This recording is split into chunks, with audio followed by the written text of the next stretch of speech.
আসসালামু আলাইকুম গাইস, আশা করি সবাই ভালো আছেন। তো আবার একটা নতুন ভিডিও নিয়ে আপনাদের সামনে আসলাম। তো এই যে সিসকা, মানে এটা হলো কাটোরা খোয়া বলে, তো এটা দিয়ে আজকে হলো সিসকা ভাজা করব।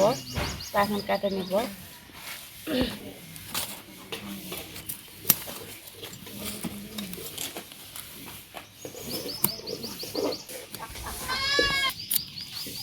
তো এটা এই যে সাইজ মতো কেটে নেব, গরুর মাংসের মতো। তো এই ক্ষুরাটা অনেক গ্রাম অঞ্চলে খুব খায়, গ্রাম অঞ্চলের মানুষেরা। তো এটা এই যে দেখেন লাল মাটির ক্ষুরা, এটা পল্লী দেশের ক্ষুরা। তো এই ক্ষুরাটা খেতে অনেক স্বাদ লাগে। তো আজকে আপনাদের সাথে এই কারণেই শেয়ার করা যে এই ক্ষুরা ভাজিটা কেমন লাগে। তো আমরা বলি এটা সিসকা ভাজা, আপনারা কি বলেন জানি না। তো এটা আমাদের মানে গ্রামের ঐতিহ্যকতা যে সিসকা ভাজি। তো এই তো কাটে দিচ্ছি, নিয়ে রান্না বসাবো। মানে এটা তেমন মোটা হয় না, ওই যেরকম ঝাপসা করে, মানে এটা মনে হয় সিদ্ধ হতে গরুর মাংসের মতো সময় লাগে। এই কাটোরা খুঁড়াটা এই যে চিকন, এই কারণে এই যে সাইড ছিঁড়ে নিচ্ছি, সিদ্ধ হতে ভালো হবে। মশলা এরকম করে সাইড ছিঁড়ে নিলে এটা মশলা ঢুকছে।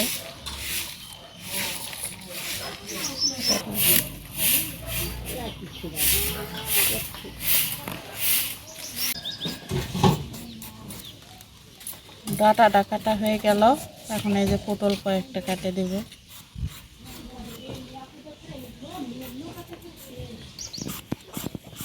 এই পটলই 80 টাকা 70 টাকা কেজি গেল, এখন 40 টাকা 50 টাকা কেজি পটল বাজারে।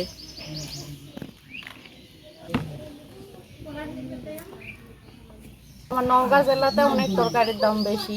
এই যেমন পটল 50 টাকা কেজি, আলু 60 টাকা কেজি, করলা 40 টাকা কেজি, তারপর আপনার বেগুন হলো এখন 30 টাকা কেজি লাগছে। মানে 80 টাকা কেজির থেকে আস্তে আস্তে কমতে কমতে একেবারে 2 টাকা 1 টাকা কেজি লাগলো, এখন আবার 20 টাকা কেজি। তো এই তো পেঁয়াজ মনে করেন আপনার 50 টাকা কেজি, এরকম একটু হলে না কমিছে মানে, কিন্তু চাউলের দামটা বেশি, 70-80 টাকা কেজি লাগছে। চাউলের অনেক দাম, গরিব মানুষের এটাই অনেক বড়।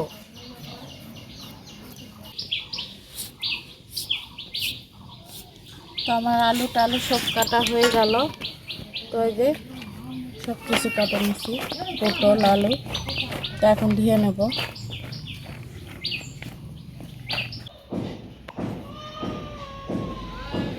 তো এটা এখন মেখে নেব, পাতিলে দিয়ে দিলাম।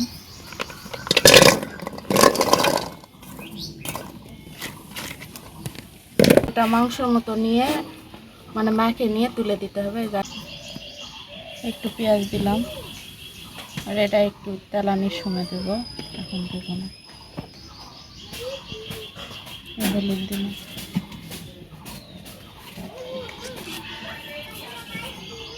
লবণ দিলাম,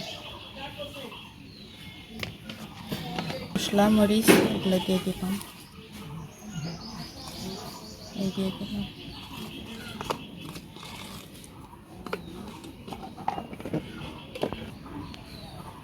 অল্প পরিমাণ একটু গুঁড়া মরিচ দিই, একটু তেল দিলাম, এখন মেখে নিলাম।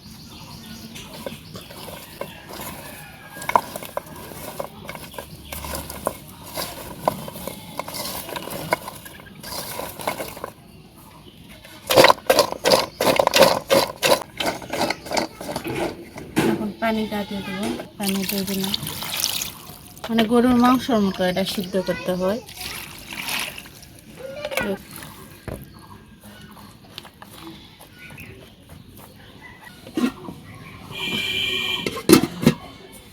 চুলাটা ধরে দিয়ে তুলে দেবো। চুলাটা ধরে গেছে, এখন পাতিলটা তুলে দিলাম।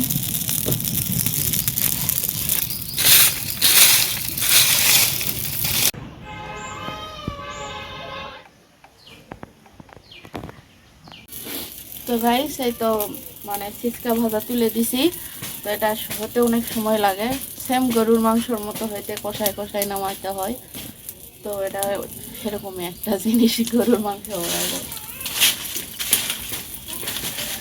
এই তো আমার ডাটাটা সিদ্ধ হয়ে গেছে, এই যে এখন জ্বালানি দেবো। এই যে দেখো একটু তলে একটু হালকা হালকা পানি আছে, ঢাকনাটা দিয়ে ঢেকে রাখি। কড়াইটা দিয়ে নিই, কড়াইটা সরাই দিলাম। এই যে কড়াই গরম হয়ে গেছে, এখন তেলটা দিয়ে দিলাম। এই কাঁচামরিচ, রসুন, পেঁয়াজ ঠিকলা করে রাখছি, এটা এখন দিয়ে দিলাম।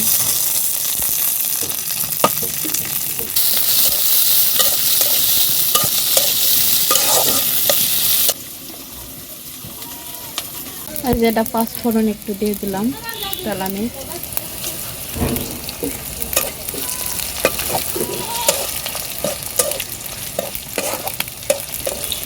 এই যে মানে জ্বালানিটা একটু লাল লাল হয়ে গেছে, এখন এখানে ডাটাটা ঢেলে দেবো।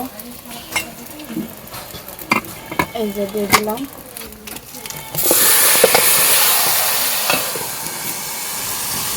পুরা ভাজি চালু।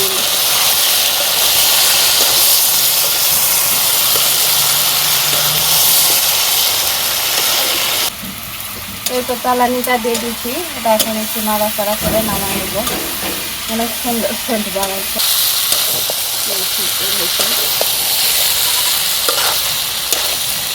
ভাজি হয়ে গেল, একটা রেসিপি আমাদের অনেক ভালো লাগে। এই যে দেখেন সুন্দর করে ইয়ে করছি।